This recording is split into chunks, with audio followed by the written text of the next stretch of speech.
कि वो भी उन लोगों के साथ खाने बैठ सकता था। आज सनी भी उन लोगों के साथ बैठकर नाश्ता कर रहा था। जैसे ही सनी की नजर अभिनव पर पड़ी तो उसने हंसते हुए कहा, अरे देखो जरा, जीजाजी आ गए। अभिनव सनी को वहां देखकर हैरान हो गया। उसने अपने आप को संभाला और डाइनिंग टेबल के पास आकर बोला, गुड मॉर्निंग एवरीवन। मॉर्निंग, सभी ने बड़बड़ाते हुए कहा। क्या बात है, ससुराल में आते ही जीजाजी तो झोपड़पट्टी से लग्जरी फ्लैट हो गए हैं। ये सूट तुमने इसे खरीद कर दिया है अनन्या? जब हम खाने के लिए बैठे हो तो किस तरह की और किस तरह से बात करते हैं इसका तुम्हें अंदाजा नहीं? अनन्या, वो गलत क्या कह रहा है? इतने में शर्मिला ने बीच में आते हुए कहा।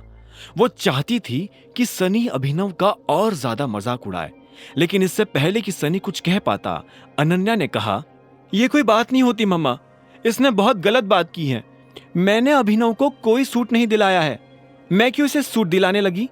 वो खुद काम कर रहा है, खुद कमा रहा है। अच्छा, तो चलो बताओ कि तुम कितना कमा लेते हो?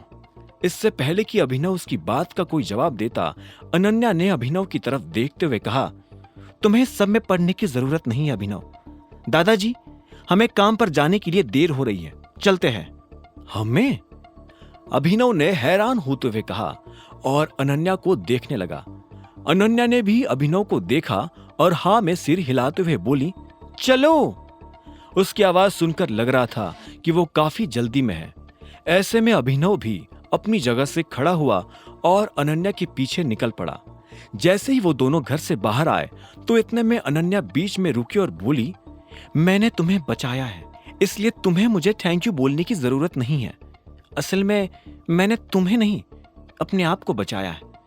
चलो मेरे साथ मेरी गाड़ी में आ जाओ, मैं तुम्हें छोड़ दूंगी। लेकिन अगर तुम मुझे ऑफिस तक छोड़ने जाओगी तो तुम्हें मुझे शाम को लेने भी आना पड़ेगा। यह सुनते ही अनन्या ने एक पल के लिए अभिनव को देखा और बोली, ठीक है। यह सुनते ही अभिनव अनन्या की गाड़ी में बैठ गया और दोनों ऑफिस जाने के लिए रवाना हो गए। रोज के मुकाबले आज अभिनव भले ही जल्दी ऑफिस आ गया था, लेकिन उसकी पीठ पीछे उसके बारे में जो बातें होती थी वो आज भी थमने का नाम नहीं ले रही थी। बहुत से लोग यही कयास लगा रहे थे कि आखिर मैनेजर अभिनव के साथ क्या करने वाला था। अभिनव लिफ्ट के पास आकर खड़ा हो गया था, जो कि पहले से भरी हुई थी। इससे पहले कि लिफ्ट का दरवाजा बंद होता और वो ऊपर जाती, अभिनव उसमें चढ़ चुका था। जैसे वो अंदर आया तो इतने में उसके पीछे से किसी ने फुसफुसाते हुए कहा, देख रहे हो इसकी बहादुरी? गुड मॉर्निंग अभिनव जी, कैसा रहा कल आपका दिन? इतने में अभिनव को जैनी की आवाज सुनाई दी। वो भी लिफ्ट में अभिनव के साथ थी और उसे देखकर मुस्कुरा रही थी। अभिनव ने उसे देखा और बोला, बहुत बढ़िया, तुम्हारा दिन कैसा था?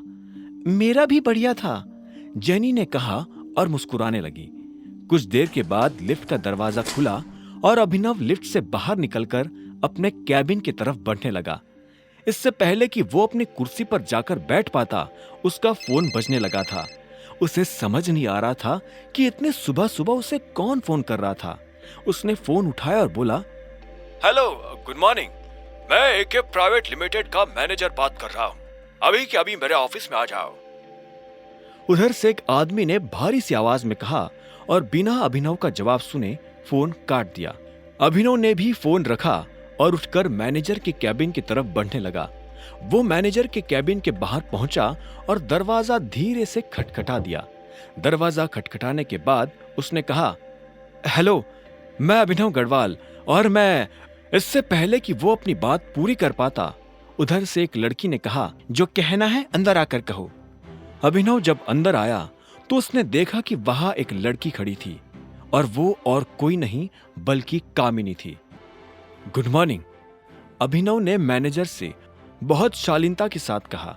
मैनेजर ने उसे एक पल के लिए घूरते हुए देखा और आखिर में बोला, मुझे ये सब फॉर्मेलिटीज पसंद नहीं है, सीधा पॉइंट पर आता हूं। तुम्हें क्या लग रहा है हमने ये कंपनी मजाक करने के लिए खोली हुई है? मैं समझा नहीं, अभिनव ने अपनी पलक झपकाते हुए कहा। मैनेजर ने फिर से अभिनव को एक पल के लिए घूरा और बोला, अच्छा मैं अभी समझाता हूं। इतना कहते ही उसने अपनी टेबल के ड्रॉअर में हाथ डाला और उसमें से एक एनवलप बाहर निकालकर अभिनव की तरफ बढ़ा दिया। अभिनव ने एनवलप हाथ में लिया और उसे खोलकर देखने लगा। उसने देखा कि उसमें एक लेटर था। अभिनव ने उस लेटर को पढ़ा और हैरान होकर मैनेजर की तरफ देखते हुए बोला, आप मुझे नौकरी से निकाल रहे हैं? यह सुनते ही मैनेजर के चेहरे पर मुस्कान आ गई और वो बोला, क्या बात है, मुझे तो लगा था तुम्हें पढ़ना भी नहीं आता होगा, लेकिन अच्छा है कि तुमने ये सब खुद ही पढ़ लिया। मैं अपने मुंह से नहीं कहना चाहता था, लेकिन तुम्हारी मनमानी हद से ज्यादा बढ़ गई थी, इसलिए मुझे तुम्हें निकालना पड़ रहा है। तुमने इसके बारे में अकरम को बताया? अभिनव ने कहा। आगे की कहानी जानने के लिए देखें अगला एपिसोड सिर्फ पॉकेट एफएम के यूट्यूब चैनल पर, और द रिटर्न ऑफ टाइगर के सारे एपिसोड्स को सुनने के लिए डिस्क्रिप्शन में दी लिंक से डाउनलोड करें पॉकेट एफएम ऐप।